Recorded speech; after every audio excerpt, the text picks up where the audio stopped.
Здравствуйте, уважаемые коллеги! Сегодня тема нашего вебинара – это кашель в оториноларингологической практике, подходы к дифференциальному диагнозу.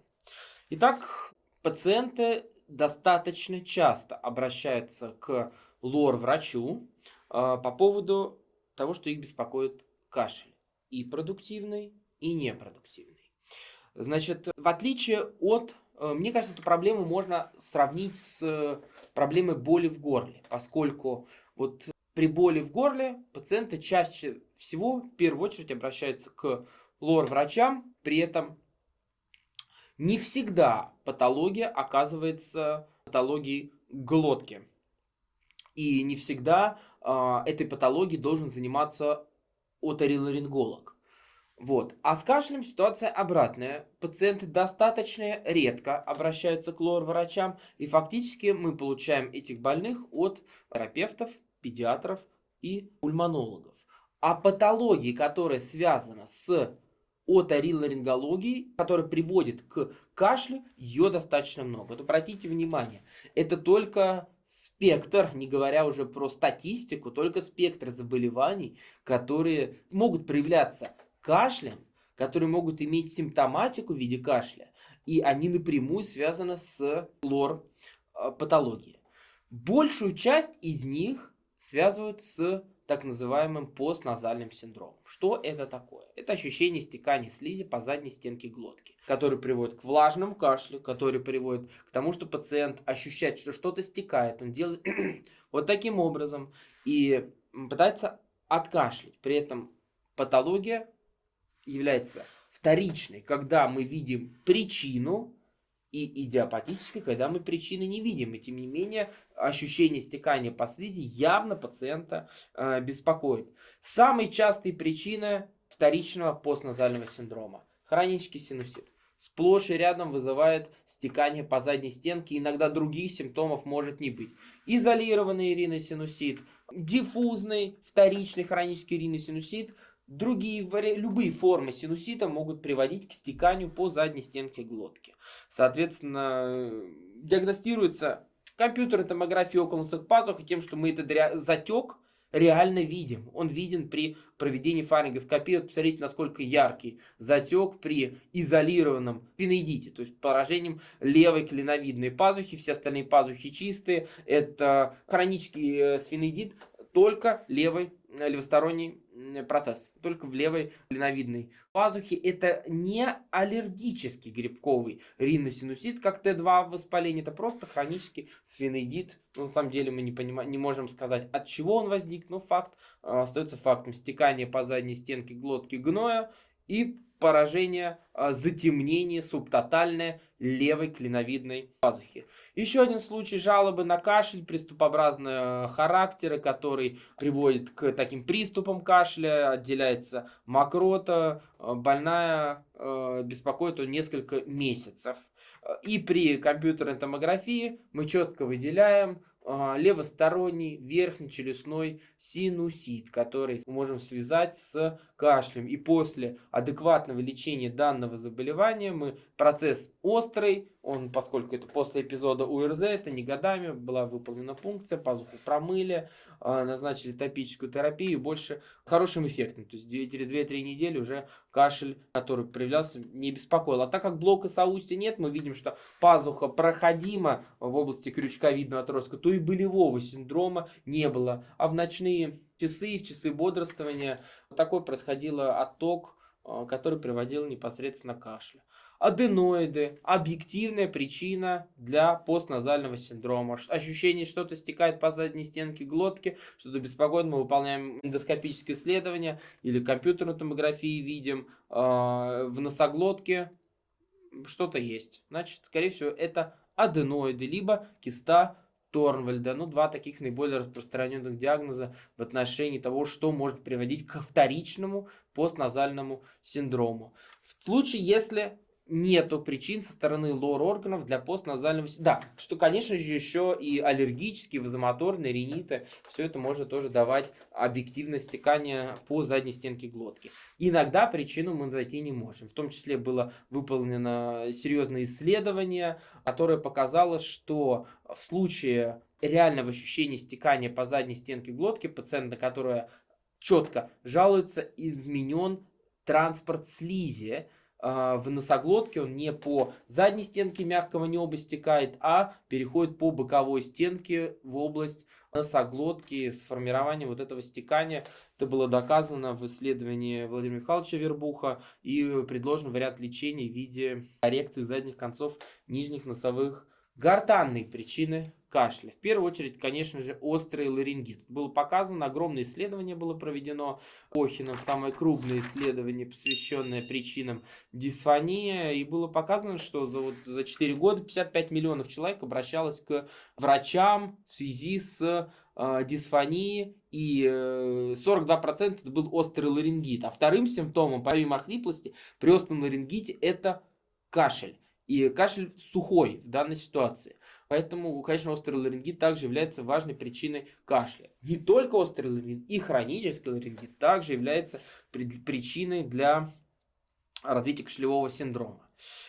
Вот тоже случай, который я представлял на прошлом вебинаре, но его можно четко повторить и в отношении кашля. Пациентка в первую очередь обратилась к пульмонологам в связи с тем, что она задыхалась и она кашляла. А пульмонологи причину и заболевания органов грудной клетки исключили, она была направлена к лор-врачу. Мы видим стридер при осмотре, она задыхается. Смотрим в гортань, а там атрофический ларингит с формированием густой слизи корок, которые складки просто не давали им разойтись. И на фоне использования флоэмуцила с антибиотиком и в ингаляциях, щелочных ингаляций, мы видим значительное улучшение и субъективно для больной, и по поводу, и подтвержденные данными ларингоскопии мы видим, что складки очистились и значительный положительный эффект. Это был кашель и ощущение нехватки воздуха, стридорозного дыхания, нарушение голоса, которое оказалось связано четко с оториноларингологической причиной. Параличи гортани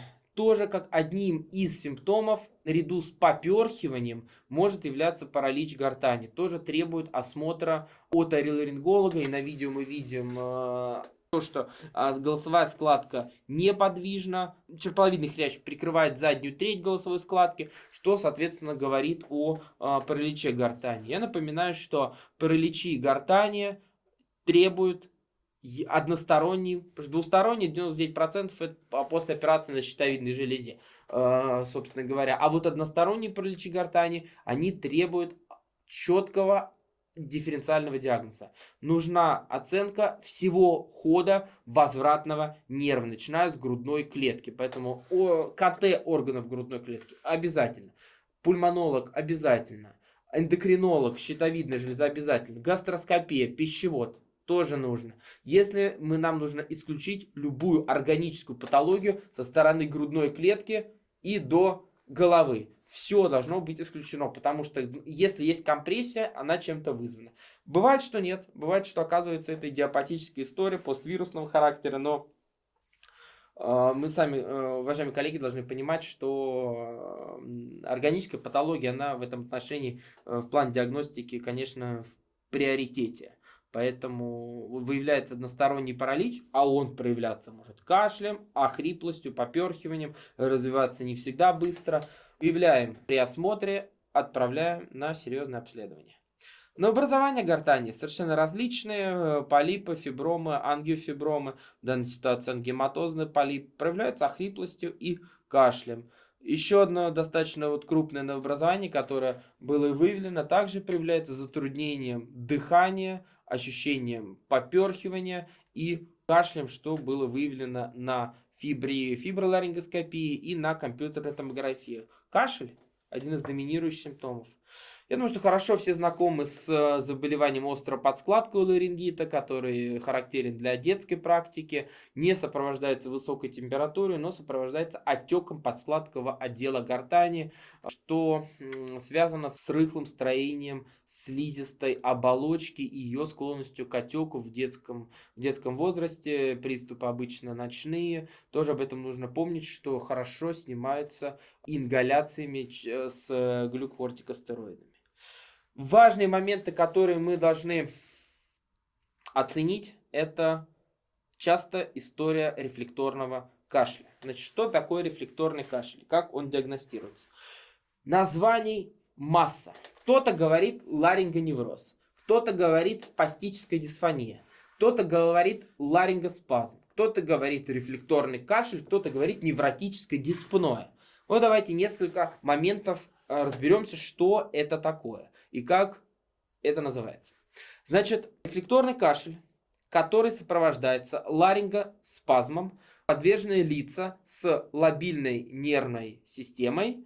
Не до конца понятен патогенез. В первую очередь говорят, что связано с неправильными паттернами дыхания и гипервентиляцией. Часто сопровождается ощущением кома в горле. И мы видим это. Мы видим спазмирование голосовых складок на вдохе. 60% психогенная природа и ощущение нехватки воздуха, приступообразный кашель, ком в горле. Кашель, который мучает человека, поэтому, конечно, мы должны его диагностировать. Как это оценить? Посмотреть гортань, но, опять же, тут бывает сложность, в чем у таких пациентов бывает очень выраженный рвотный рефлекс. Высокий рвотный рефлекс, подойти к складкам ригидным эндоскопом бывает сложно, используется фиброскопия, но, тем не менее, хотел бы продемонстрировать несколько видео, в которых четко показано, как двигаются складки при ларингоспазме, но когда мы на это обращаем внимание. Значит, обратите внимание, 2 видео, голосовые складки на фоне вдоха мы видим спазм, если посмотреть это видео со звуком, мы слышим спазм голосовых складок на вдохе. Вдох. Угу. Вдох. И на левое видео складки подвижны нормально, они широко расходятся. При вдохе, который фангидируется.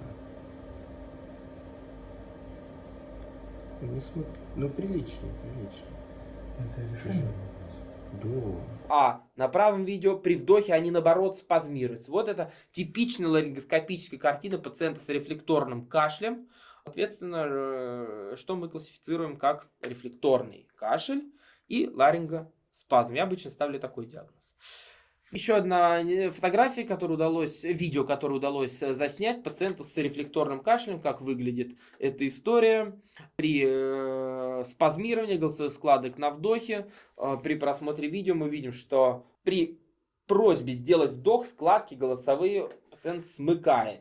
И ему, конечно, сделать вдох трудно, несмотря на то, что само по себе это движение кашля не дает. То есть во время исследования она не кашляла, но эти состояния не идут бок о бок. То есть поэтому и часто мы говорим, что при приступах кашля вот этот ларингоспазм, это просто 2 проявления одной истории ларингоневроза. Хотя на самом деле некоторые специалисты отрицают такой диагноз, как ларингоневроз. Но по сути, на самом деле, если так рассуждать философски, то это он и есть.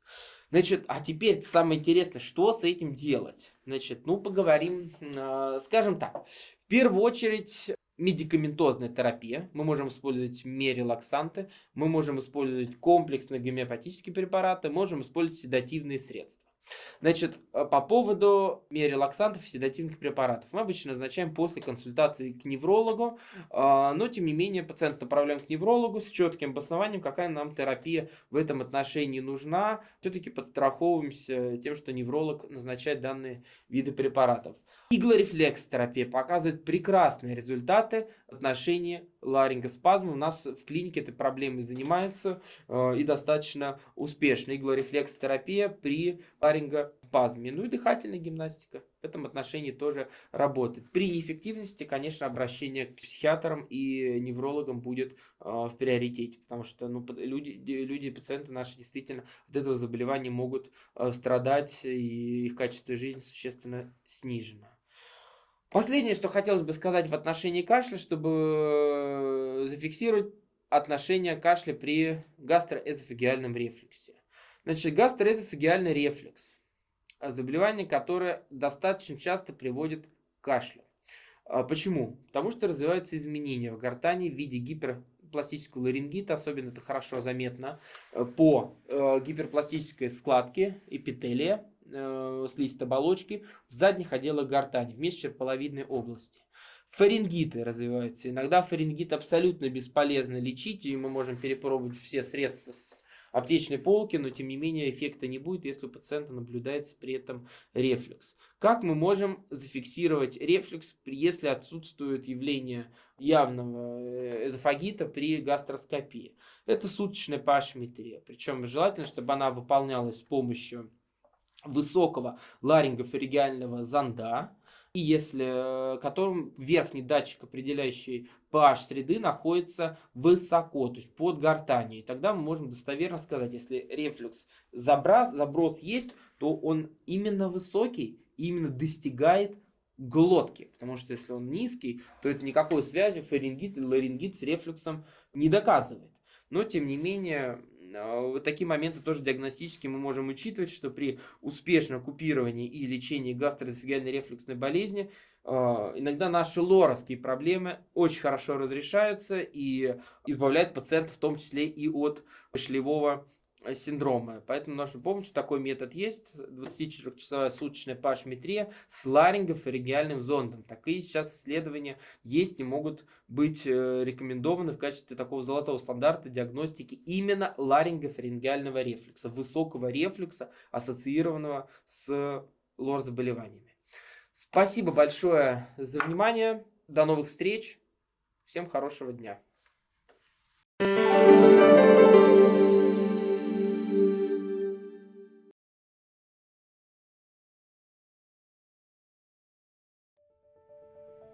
Ассоциация Сирано рада представить новое мобильное приложение. Все возможности образовательного портала теперь в новом формате на экране вашего телефона. Вы можете настроить личный профиль и получать уведомления о предстоящих конференциях и вебинарах. С удобным календарем легко выбрать интересующее вас мероприятие и зарегистрироваться на него. У вас появится возможность собрать свою библиотеку полезной информации. Приложение уже доступно в App Store и Google Play. С мобильным сервисом Сирано образование станет ближе и удобнее.